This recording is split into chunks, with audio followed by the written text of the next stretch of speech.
G'day Year 7, how you doing? And welcome to a little video series I like to call History Skills. History Skills. You know, like nunchuck skills, bow hunting skills, computer hacking skills. Girls only want boyfriends who have great skills. In this series, basically what you'll see, and what you'll hopefully be able to understand, is that there are different skills you can learn and master when you're doing history. One of the first and most important is analysing sources. Ding, ding. Now what does that mean? It's a very good question. Thank you for asking it, Seb. Basically, what analysing sources means is that there are different things out there. Pictures, videos, pieces of writing, poems, or diary accounts, things like that. And basically, what you need to do is look at them and work out what we can learn from them.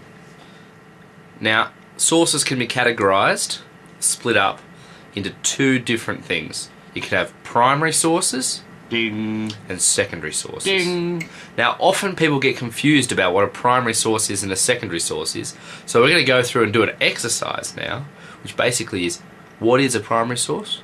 What is a secondary source? I'll give you examples, and hopefully, by the end of it, you'll have a better understanding of what they are. First up, primary sources.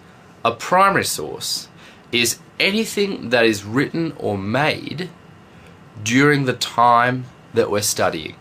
So a letter, a diary, a photograph, video of the time we're studying. So if we're studying World War II, a diary written by a soldier in World War II is a primary source. A letter written to his mum is a primary source. A photo taken of him is a primary source. I'm going to give you some examples of primary sources just to get them ingrained in your minds. I believe that this nation should commit itself to achieving the goal before this decade is out of landing a man on the moon and returning him safely to the earth.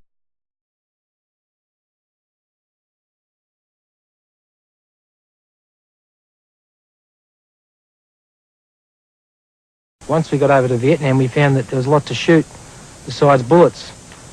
Alright, pay attention to this one because it often gets people mixed up. Okay? He's talking in 1991, as you can see there, but he's talking about things he experienced back in the 1970s in the Vietnam War, so it's still a primary source. Secondary sources are things people have created, movies or textbooks about that past event, but they weren't actually there.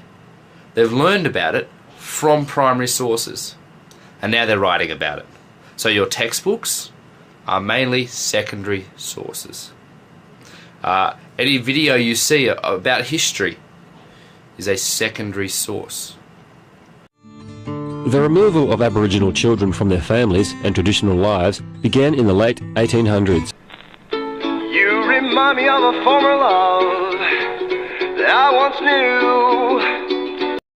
Now, secondary sources can have in them primary sources. So your textbook can say, this is what happened in World War II, and then show you a little part of the letter the soldier wrote to his mum in World War II. Well, there you go. That's the end of our little instructive video. Hope you learned one of the first steps of analysing sources, which is working out what's a primary source and what's a secondary source. Sit, boo-boo, sit. Good dog.